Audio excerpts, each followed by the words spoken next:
Hey, welcome back to you. Today is Wednesday. Big question. Are you paying your child for good grades? Why a big question? Because chances are, if you are the parent of an elementary school age child, you're thinking, no, never. I wouldn't even consider that. But yet, and you know it, parents of middle school and high school age kids, if you're watching this, you're thinking, yes, this is a great idea. And soon Joe's going to tell me to stop doing this. No, I won't tell you to stop doing this. I can't really argue either direction.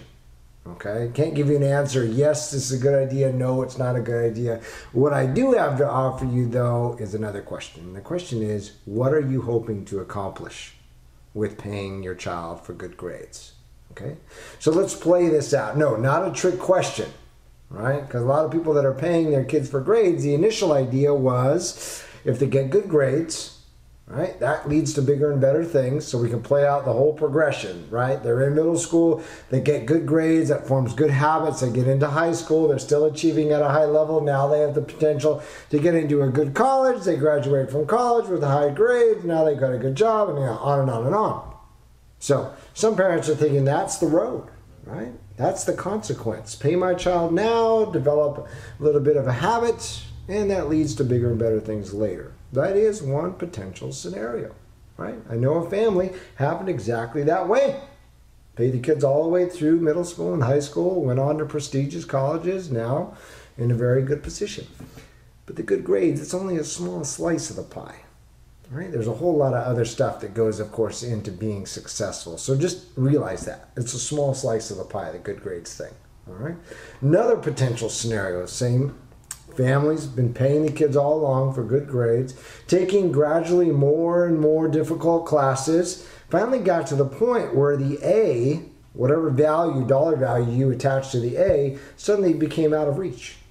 Class was too challenging.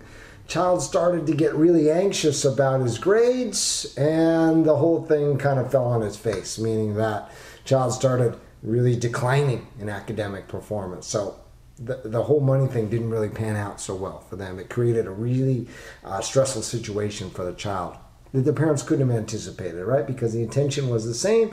We pay, they're motivated, they get good grades, and yada, yada, yada. So two different potential scenarios, and really coming back to the same question. What are you hoping to accomplish paying your child for their good grades? Right? And beyond that, if you do make that decision, then how are you going to structure that? You're going to set up the A is worth X amount of dollars, the B is worth X amount of dollars. Are you going to pay for C's? Right? If the whole idea behind this was to motivate better grades, I don't know a whole lot of people who would pay for a C. Usually better grades, good grades equate to A's and B's, if not A's only. And if you go that route, what happens if they don't make the A?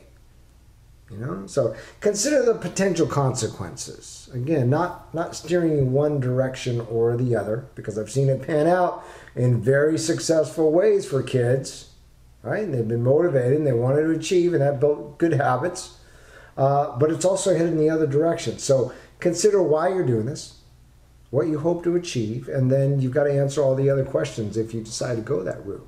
All right, it's a big one. If you're a parent of an elementary school age at this point, I give this to you now because it's going to become a reality for you. You're going to have friends that are paying their kids, and you're going to, should we do this? I don't know. Well, now you've got a little background. And if you're the parent of a middle school, high school age kid, maybe an opportunity for you to step back and think, is this really the path we want to move with this? Or how's it working out so far? All right, that's my Wednesday Hump Day show for you. Look forward to seeing you back tomorrow on Thursday. Take care of yourselves.